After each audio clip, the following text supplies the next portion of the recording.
Kumusta mga kaibigan, maligayang pagdating sa aking channel. Si Tuba Buyakusten Engine Accurec sa isang puna tungkol sa nangyari sa harap ay nagmula sa orasan ng Beren.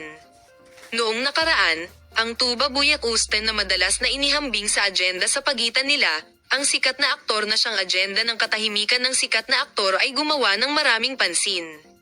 Ang mga sagot ni Beren Sot sa mga tanong na isinagawa sa kanya ay nagsabing marami siyang impluwensya sa komunidad. Si Beren Sot, na nakarating sa press sa isang kaganapan noong nakaraang araw, ay napakamaingat sa una.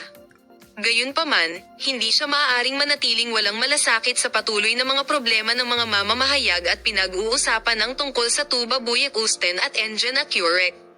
Lalo na pagkatapos ng huling pahayag ng Nursele Dugo, ang mga pahayag ng Beren Clock ay nagsimula ng isang bagong debate sa mundo ng magazine. Bagaman ang Beren Sot ay hindi nagbibigay ng isang direktang pangalan, nakikita na ang kalan ay nagbigay ng mensahe kay Buyakusten. Si Beren Sot, na nagsimula sa lugar ni Tagba, ay nagbigay ng mga pahiwatig tungkol sa kung paano kumilos sa harap ng nangyari. Ang mga pahayag ng manlalaro laban sa Tuba Buyakusten at Engine Accurec ay matutugunan. Bibigyan ka namin ng detalyadong impormasyon tungkol sa paksa upang makita ka sa mga bagong video.